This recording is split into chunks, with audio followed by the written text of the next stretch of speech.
रहीम अस्सलाम वालेकुम स्टूडेंट्स। आज हम रिव्यू एक्सरसाइज का क्वेश्चन नंबर 5, 6 और 7 सॉल्व करेंगे। क्वेश्चन नंबर 5 है हमारे पास, कहता है रिव्यू एक्सरसाइज 1 का क्वेश्चन 5 है state trichotomy property. Trichotomy property हमारे पास क्या होती है? ये हमारे पास प्रॉपर्टी होती है कि if for all A B belongs to real numbers either A equal to B और ए ग्रेटर देन बी और या ए लेस देन। ये प्रॉपर्टी कहती है कि अगर दो आप रियल नंबर्स, कोई से भी दो रियल नंबर्स ले लें तो उनके दरमियान ये तीन रिलेशन हो सकते हैं, या वो दोनों नंबर्स बराबर होंगे, या ए बड़ा होगा बी से, या ए छोटा होगा बी से। ठीक है, तो इसको प्रॉपर्टी को अगर हम लिखेंगे तो हम for all A B belongs to real numbers, ठीक है, ए जो है वो क्या होगा, ए बराबर होगा बी से, या ए लेस देन होगा बी से, और या ए ग्रेटर देन होगा बी से। ये प्रॉपर्टी कहती है इन दो नंबर्स के इन तीन रिलेशन के अलावा और कोई भी रिलेशन नहीं हो सकता। अब हम करते हैं क्वेश्चन नंबर 6। ये आ गया हमारे पास क्वेश्चन नंबर 6। कहता है find to rational numbers between 4 and 5। 4 और 5 के दरमियान में दो नंबर फाइंड करें। पहले हमें पता है किसी भी नंबर्स के दरमियान वाला नंबर फाइंड करना हो, मिड वैल्यू फाइंड करनी हो, हम क्या करते हैं, हम उन दोनों वैल्यू को ऐड करते हैं, 2 पे डिवाइड कर देते हैं।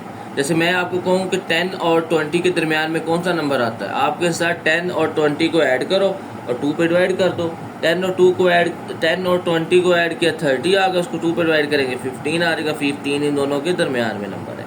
चलो पहला नंबर तो हम ऐसे फाइंड करते हैं कि इन दोनों के ऐड करते हैं 4 + 5 और इसको हम डिवाइड कर देते हैं किसके ऊपर, 2 के ऊपर। तो ये आ जाएगा हमारे पास 9/2। ये तो हमारे पास आ गया फर्स्ट नंबर। ना अब हम इसका सेकंड नंबर फाइंड करना है। अब ये जो 9/5 है ना, इसको इन दोनों में से किसी एक के साथ ऐड करो और 2 पे डिवाइड कर दो। ये देखिए ना, अगर हमने अभी जो किया है ना, 4 और 5 के दरमियान में हमें नंबर मिल गया है 9/2। अगर अब हम इन दोनों नंबर्स को ले लें, किस किस को, 5 और 9/2 को, तो इन दोनों के दरमियान में नंबर हमें कोई मिल जाएगा। चले हम यही दो ले लेते हैं, 9/2 + 5। इन दोनों को अगर हम ऐड करें और डिवाइड कर दें किसके ऊपर, 2 के ऊपर, तो हमें इन दोनों के दरमियान में नंबर मिल जाएगा। 9/2 और 5 के दरमियान में नंबर आ जाएगा। चले जी, अब हमें पता है कि इस तरह अगर एक नंबर आ जाए, दूसरा होल नंबर हो, तो इस वाली वैल्यू को इस वाली वैल्यू से क्या कर देते हैं, मल्टीप्लाई कर देते हैं। 2 इधर आ जाएगा, 9 + 2 5 का क्या होता है, 10। अब इस डिवीजन को अगर हम मल्टीप्लाई में चेंज कर दें तो क्या होगा, इसका रेसिप्रोकल आ जाता है, 1 ऊपर चला जाएगा और 2 क्या आ जाएगा, नीचे आ जाएगा। ओके, 10 में 9 ऐड करेंगे, 19/2 मल्टीप्लाई 1/2। 19 को 1 से मल्टीप्लाई किया 19, 2 को 2 से मल्टीप्लाई किया 4। तो हमारे पास रिक्वायर्ड नंबर क्या आ गए हैं, ठीक है, 9/2 and 19/4 are 2 required numbers. Okay, इस तरह हमारा क्वेश्चन नंबर 6 कंप्लीट हो गया है। अब हम करते हैं क्वेश्चन नंबर 7। ये आ गया क्वेश्चन नंबर 7 का फर्स्ट पार्ट हमारे पास। हमने सिंप्लीफाई करना है x की पावर 15, y की पावर 35, z की पावर 20। ये आ रहा है हमारे पास, क्या आ रहा है, 5th रूट आ रहा है। तो हम पहले सबसे पहले इसको लिखते हैं x की पावर 15, y की पावर 35, z की पावर 20, होल की पावर आ जाएगी 1/5। ये जो 1/5 है, इन तीनों की पावर के साथ क्या हो जाएगा, मल्टीप्लाई हो जाएगा। ये आ जाएगा 15 मल्टीप्लाई बाय 1/5,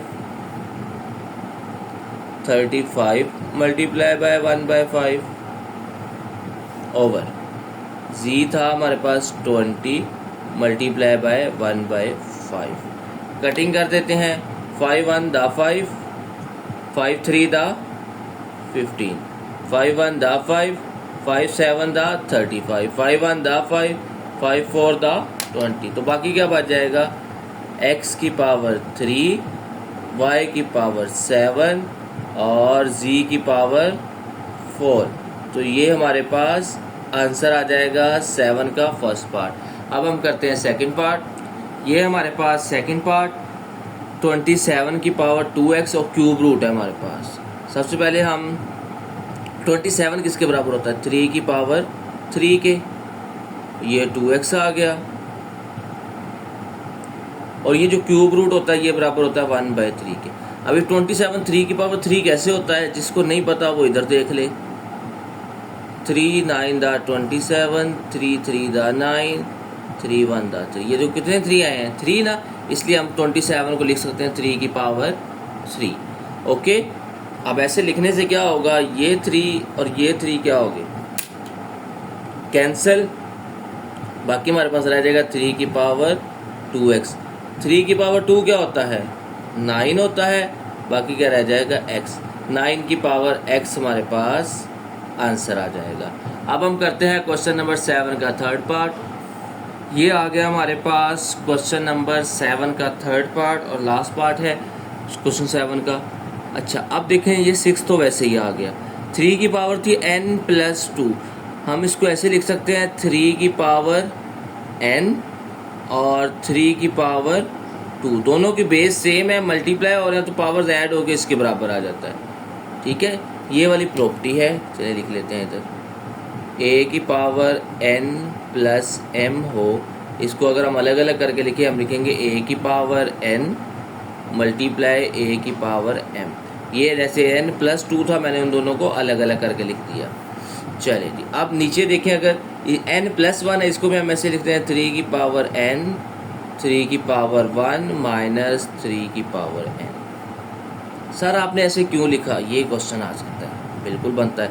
ये 6 तो फिर वैसे ही आ गया, 3 की पावर n भी वैसे ही आ गया, 3 की 2 क्या होता है, 9 होता है। ओके, अब इन दोनों में से नीचे क्या कॉमन आ रहा है, अगर आप गौर करो तो ये देखो कि ये 3 की पावर n 3 की पावर n दोनों में है। अगर हम इसको बाहर कॉमन ले लें 3 की पावर n, तो अब ये सिर्फ क्या रह जाएगा, 3 की पावर 1 वो 3 होता है। ये पूरा कॉमन ले लें, जब भी पूरी वैल्यू कॉमन ले लेते हैं तो उसकी जगह क्या लिखते हैं, 1 लिखते हैं, बिल्कुल। अच्छा जी, अब ये 3n इस 3n से कैंसिल, ऊपर रह गया है 6 मल्टीप्लाई बाय 9, नीचे रह गया 3 में से 1 माइनस किए 2। कटिंग कर देते हैं, कौन सी कटिंग हो रही है, 2 1 दा 2, ये वाली, 2 3 दा 6, 9 3 दा आ गया हमारे पास 27। तो ये 27 हमारे पास क्या आ जाएगा, आंसर आ जाएगा। तो इस तरह हमारा क्वेश्चन नंबर 7 कंप्लीट हो गया। आज के लिए इतना ही काफ़ी है, कल हम इंशाल्लाह क्वेश्चन 8 9 10 करेंगे और रिव्यू एक्सरसाइज कंप्लीट कर देंगे। ओके बेटा, अल्लाह हाफिज़, टेक केयर, बाय।